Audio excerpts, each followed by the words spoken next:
السلام علیکم ورحمۃ اللہ وبرکاتہ۔ آج ہماری ویڈیو کا جو عنوان ہے یا جو مقصد ہے یا جو نیوز ہم نے شیئر کرنی ہے وہ عمران خان صاحب کی گرفتاری کے حوالے سے ہے، اور پھر ہم اسی ویڈیو کے اندر ڈسکس کریں گے کہ عمران خان صاحب سے وہ کون کون سی غلطیاں ہوئیں کہ جس کی وجہ سے وہ آج اس نہج تک پہنچ گئے، اور تھوڑا سا ہم بیک گراؤنڈ دیں گے کہ آخر یہ ہمارا نظام جو ہے یہ چل کیوں نہیں پا رہا۔ تو شروع کرتے ہیں۔ سب سے پہلے جتنی بھی یہ باتیں اور خبریں آپ تک پہنچائی جا رہی ہیں، چونکہ میں ایک صحافی نہیں ہوں تو مختلف صحافیوں سے سن کر ان کی خبروں سے اور پھر اپنا ایک تجزیہ جو ہے وہ پیش کرنے کی جسارت جو ہے وہ میں کر رہا ہوں۔ تو ان میں سے کوئی بھی خبر میری اپنی نہیں ہے، پہلے تو میں یہ کلیئر کر دوں۔ صرف کاوش یہ ہے کہ اس قوم کو، اس مملکت کو میں جو نفرت آ گئی ہے اس کو ہم ایک کر دیں۔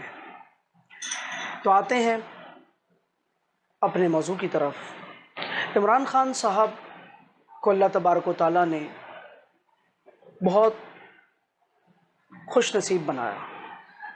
زندگی میں پیسے کی ریل پیل رہی، کامیابیاں ہی کامیابیاں وہ سمیٹتے رہے اور شہزادوں کی طرح زندگی گزاری۔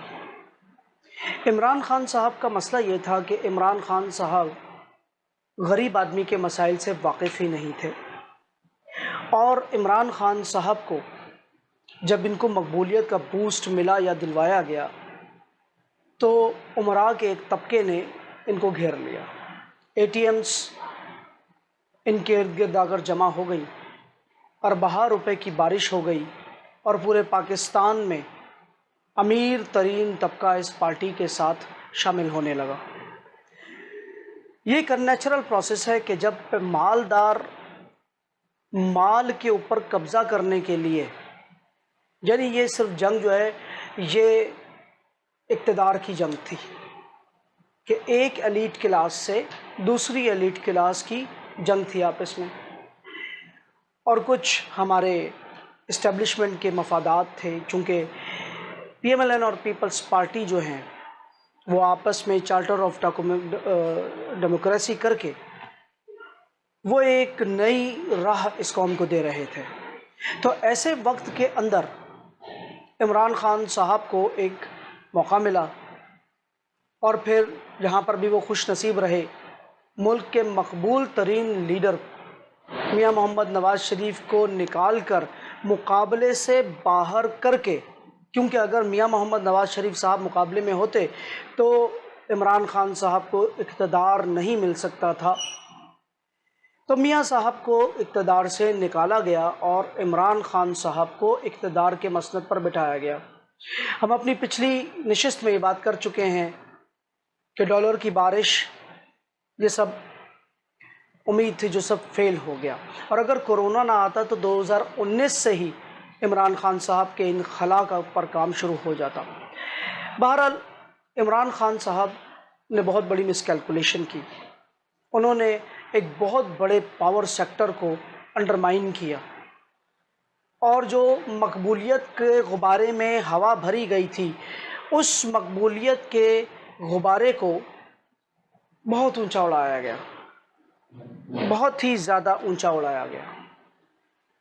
مقبولیت کا یہ جو غبارہ ہے، اس کے ذریعے سے عمران خان صاحب نے اپنے آپ کو ایک بہت بلند مقام پہ اور سامنے والے لوگوں کو کیڑے مکوڑے سمجھنا شروع کر دیا، اور شودر سمجھنا شروع کر دیا، اور اپنے آپ کو برہمن سمجھنا شروع کر دیا۔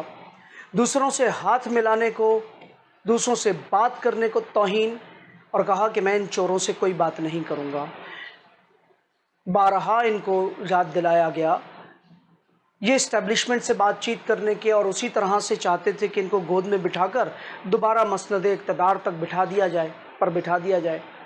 تو ان کو کلیئر کٹ میسج دیا گیا کہ we don't want to interfere in the politics any more, لیکن ان کی بات یہ سمجھ میں نہیں آ رہی تھی، اور وہ یہ کہہ رہے تھے کہ نہیں، مجھے آپ اتارے ہیں تو آپ مجھے